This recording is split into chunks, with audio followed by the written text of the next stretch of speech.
कहानी की शुरुआत में हम एक गरीब किसान को कड़ी धूप में अपनी माँ के साथ मिलकर खेती करते हुए देखते हैं। माँ, ओ माँ, मैंने तुझे कितनी बार कहा है, तू खेत मत आया कर, घर में आराम किया कर। तेरी तबीयत ठीक नहीं रहती है।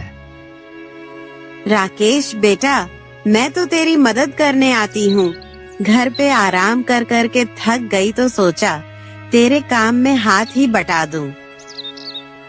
तू मेरी चिंता मत कर माँ, तू बस अपना ध्यान रखा कर। चल अब घर जा और मुझे काम करने दे। तू यहाँ रहेगी तो तेरी फिक्र में मैं कभी मन लगाकर काम नहीं कर पाऊंगा। बेटा, तू बहुत जिद्दी है, हर वक्त बस दूसरों के बारे में ही सोचता रहता है। और एक तेरी पत्नी है जो सिर्फ अपने बारे में सोचकर तुझे तकलीफ देती रहती है। माँ, तू भी क्या ये सब बातें लेकर बैठ गई? अब तू घर जा, मैं काम खत्म करके जल्दी आऊंगा। अच्छा ठीक है, मैं जाती हूँ।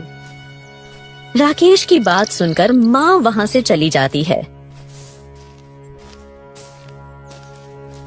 फिर अचानक एक साधु वहाँ प्रकट हो जाता है। हर हर भोले, हर हर भोले। कैसे हो पुत्र? प्रणाम साधु महाराज, ऊपर वाले की दया से मैं बहुत खुश हूँ। बाबा, क्या आप मुझे जानते हैं? तू ही तो वो है जिसकी इस प्रकृति को कब से तलाश थी। आप क्या कहना चाहते हैं? कृपया स्पष्ट बताइए, मुझे तो आपकी बातें समझ ही नहीं आ रही। सही वक्त आएगा, तेरा नसीब तुझे खुद अपने पास बुलाएगा। उसका खेल निराला है, खुलने वाला तेरी किस्मत का ताला है।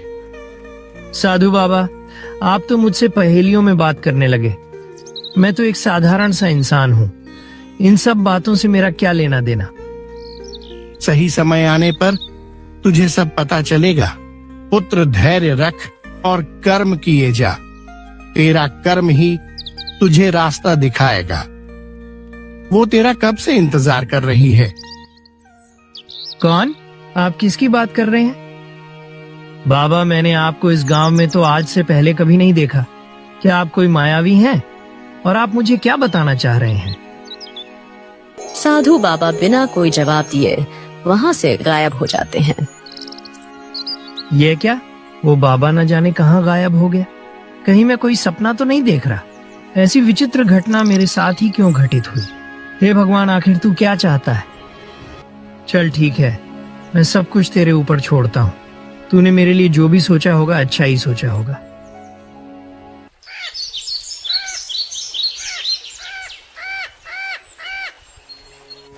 फिर राकेश जमींदार के घर मजदूरी मांगने जाता है।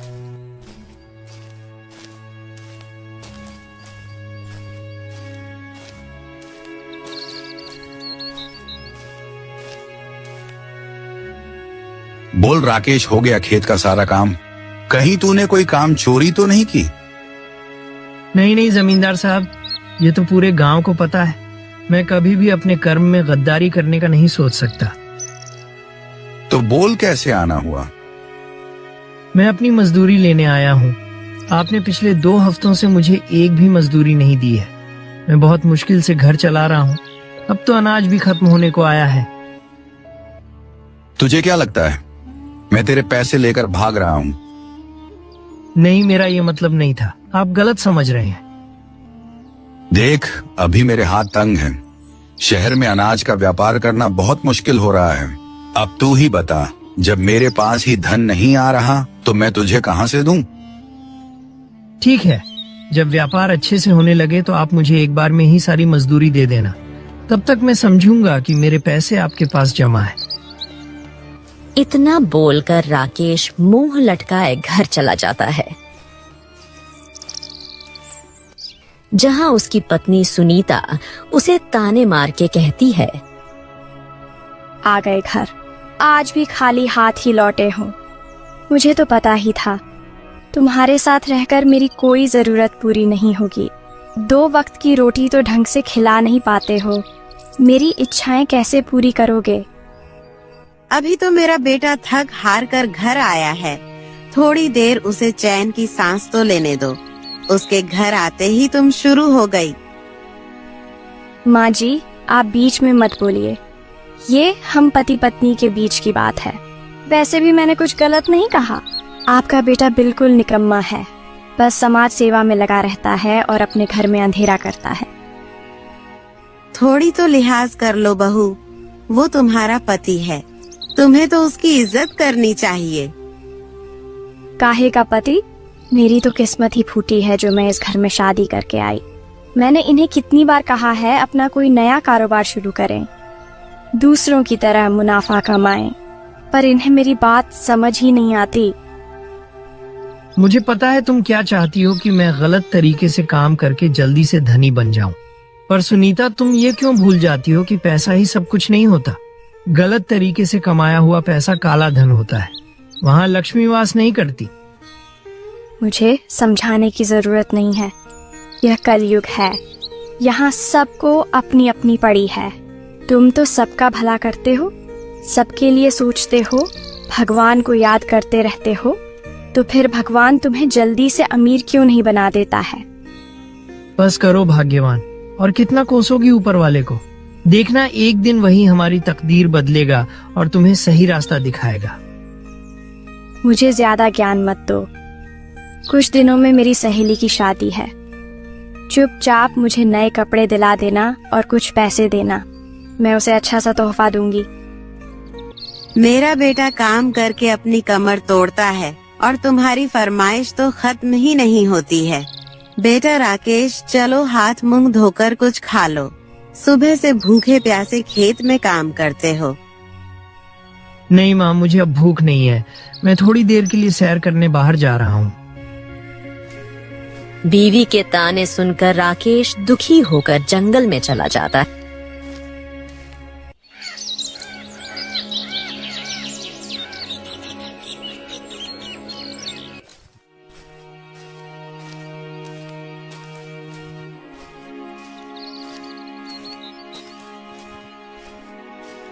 और एक पेड़ के नीचे बैठकर रोने लगता है। हे प्रभु, तूने आखिर मेरे लिए क्या सोच रखा है? मैंने तो आज तक किसी के लिए बुरा नहीं सोचा और ना ही किसी के साथ कुछ गलत किया। फिर तू मेरी इतनी कठिन परीक्षा क्यों ले रहा है? मेरी पत्नी तो मेरी इज्जत ही नहीं करती और मेरी बूढ़ी माँ हमेशा बीमार रहती है। अब तू ही बता, ऐसी जिल्लत भरी जिंदगी का मैं क्या करूं? अचानक से साधु बाबा वहाँ प्रकट हो जाते हैं। क्या बात है राकेश, रो क्यों रहे हो? इतनी जल्दी हिम्मत हार गए? साधु बाबा, आप अचानक से आ जाते हैं, अचानक गायब हो जाते हैं। आखिर आप है कौन और मुझे ही सिर्फ क्यों दिखाई देते हैं? मैं तो तुझे दिखूंगा ही ना। आखिर तेरी कड़ी मुझसे ही तो जुड़ी है। तू जब भी सच्चे दिल से भगवान को याद करेगा, ये साधु तेरे सामने खुद ही प्रकट हो जाएगा। पर बाबा, मैं ही क्यों? और आप कौन सी घड़ी की बात कर रहे हैं? अब तो मुझे चिंता होने लगी है। कहीं आप मुझे मेरे परिवार से दूर ले जाने तो नहीं आए हो? ए नादान बालक, तू बहुत मासूम है, तुझे अभी कुछ समझ नहीं आएगा। अरे हर गुजरता हुआ पल तुझे उस राज के करीब ले जा रहा है जो न जाने कितने सालों से कैद है। उसे एक रात से तेरी दुनिया बदल जाएगी, तेरे रिश्ते बदल जाएंगे। तू चिंता मत कर, मैं तुझे किसी से दूर करने नहीं आया। इतना बोलकर बाबा फिर से वहाँ से गायब हो जाते हैं और राकेश बेचैन होकर बाबा को पुकारने लगता है। बाबा, आप फिर से पहेलियां बुझाकर चले गए। आपने तो मेरे मन को अशांत कर दिया। आखिर आप कौन से राज की बात कर रहे थे और उस राज से मेरी दुनिया कैसे बदलेगी? हे प्रभु, कहीं कुछ बुरा तो नहीं होने वाला है? मेरे साथ जो कुछ भी हो जाए, बस तू मेरे परिवार को बचा लेना। राकेश घर चला जाता है।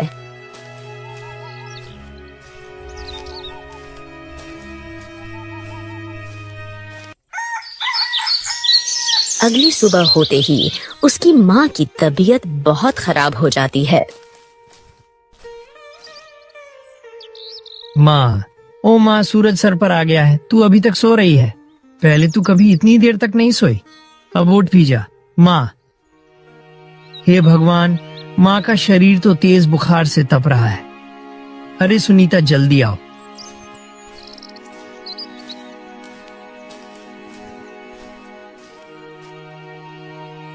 हुआ? क्यों सुबह सुबह इतना चिल्ला रहे हो? माँ की तबीयत बहुत खराब है। तुमने एक बार भी मुझे बताया क्यों नहीं इस बारे में? मुझे क्या पता था?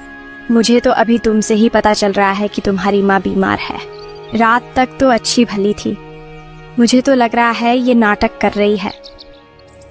बस करो, मैं चुपचाप तुम्हारे ताने सुन लेता हूँ। इसका मतलब ये नहीं कि तुम कुछ भी बोलोगी। मेरी माँ के खिलाफ एक शब्द भी कहा तो अच्छा नहीं होगा। बेटा, तुम दोनों मेरी वजह से लड़ो मत। मुझे बस थोड़ा सा बुखार ही तो है। थोड़ा आराम करूंगी तो ठीक हो जाऊंगी। नहीं माँ, ये कोई मामूली सा बुखार नहीं लग रहा है जो आराम करने से ठीक हो जाएगा। रुक, मैं अभी तेरे लिए वैद्य को बुला लाता हूँ। वैद्य को देने के लिए तुम्हारे पास पैसे कहाँ से आएंगे?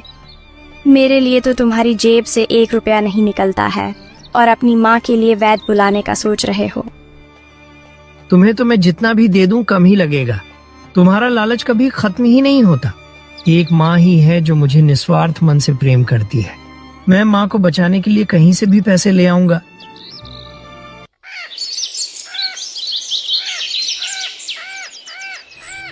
राकेश फौरन अपनी मजदूरी के पैसे लेने जमींदार के पास चला जाता है।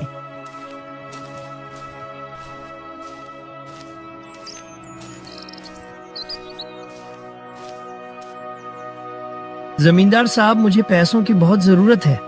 मेरी माँ बहुत बीमार है। समय रहते वैद्य को नहीं दिखाया तो उनकी जान को भी खतरा हो सकता है। तुम गरीबों का यही रोना है। कल मैंने पैसों के लिए थोड़ा रुकने को क्या कहा? तुम तो आज अपनी माँ का रोना लेकर चले आए। बस कैसे भी करके पैसे चाहिए ना तुम्हें, इसीलिए इतना नाटक कर रहे हो। नहीं नहीं, ऐसा ना कहिए। मैं कोई नाटक नहीं कर रहा हूँ। सच में मेरी माँ की हालत सही नहीं है और मैं आपसे उधार नहीं मांग रहा। मैं तो बस अपनी मजदूरी मांग रहा हूँ। तेरी जुबान बड़ी लंबी हो गई है। तेरी हिम्मत इतनी बढ़ गई कि तू मुझसे हिसाब किताब की बातें कर रहा है। तेरी माँ बीमार है तो इसमें मैं क्या करूं? मैंने कहा था ना, अभी मेरे पास पैसे नहीं है। रहम कीजिए जमींदार साहब, मैं बहुत मजबूरी में आपके पास आया हूँ। मैं आपके पैर पड़ता हूँ, कुछ पैसे देकर मेरी मदद कर दीजिए।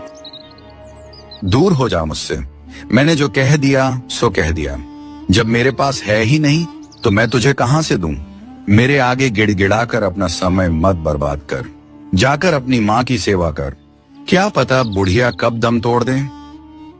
जमींदार, आज तूने बदतमीजी की सारी हदें पार कर दी हैं।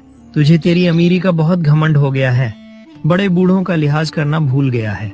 मैं अब तेरे जैसे छोटे दिल के आदमी के साथ काम नहीं करूंगा। तो मत कर, मेरे पास मजदूरों की कमी नहीं है। मुझसे दुश्मनी करके तू अपने पैर पर खुद ही कुल्हाड़ी मार रहा है। अब तो तेरे पैसे मिलने से रहे। नहीं चाहिए तेरे पैसे। तू जिस पैसे पे इतना उछल रहा है ना, एक दिन वो पैसे भी तेरे काम नहीं आएंगे। एक गरीब की हाय लगेगी तुझे। बहुत बोल रहा है तू आज। तुझे तो धक्के मार के निकालूंगा। हरिया, इस राकेश को मेरी नजरों से दूर कर दो। इस मनहूस को देखकर मेरा दिन खराब हो गया। जी मालिक। फिर हरिया राकेश को बेइज्जत करके धक्के मार के जमींदार के घर से बाहर निकाल देता है। राकेश मदद की भीख मांगने पूरे गांव में भटकता है, पर कोई उसकी मदद नहीं करता।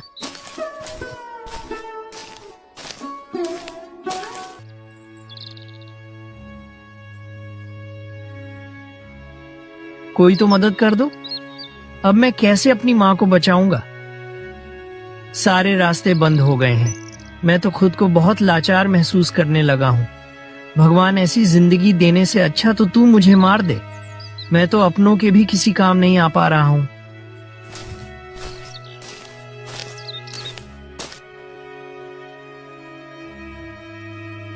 पुत्र, निराश मत हो। उसके पास सभी परेशानियों का हल है। वो अगर एक मुसीबत देता है तो उसके साथ साथ उस परेशानी से लड़ने की हिम्मत भी देता है। याद रखना, आज वो तुझे इसलिए रुला रहा है ताकि कल को वो तुझे भी भर के हंसा सके। क्या फायदा ऐसी खुशियों का जिसमें मुझे जन्म देने वाली माँ ही ना साथ हो? अगर माँ को कुछ भी हुआ तो मैं भी अपनी जान दे दूंगा। वो घड़ी आ गई है जब मैं तुझे उस रात तक पहुंचाने का रास्ता बताऊं। अगर उस राज से मेरी माँ का जीवन बच सकता है तो मैं उसे जानने में एक क्षण की भी देरी नहीं करूंगा। तो सुनो, आज रात तू जंगल जाना। जंगल के बीचों बीच तुझे एक सुनहरा पक्षी दिखेगा, बस वही तुझे उस रात तक पहुंचाएगा। कुछ भी हो जाए तू उसका पीछा मत छोड़ना जब तक तुझे तेरी मंजिल ना मिले। वो पक्षी सिर्फ आज की रात ही जंगल में दिखेगा। इसके बाद वो कब जंगल की सैर करेगा यह तो कोई नहीं जानता है। तेरे पास आज की रात है, आखिरी मौका है सब ठीक करने का। बाबा, मैं इन सभी बातों का अच्छे से ध्यान रखूंगा। पर बाबा, आपने अभी तक अपनी असली पहचान मुझे नहीं बताई। आप कौन हैं और आप मेरी इतनी मदद क्यों कर रहे हैं? तू पहले अपनी तकदीर से तो मिल, धीरे धीरे तुझे मेरी पहचान भी पता चल जाएगी। जिस दिन तुझे मेरी पहचान पता चलेगी उस दिन तेरे मन से सारे सवाल खुद ब खुद गायब हो जाएंगे। साधु बाबा एक और पहेली राकेश के मन में डालकर गायब हो जाते हैं।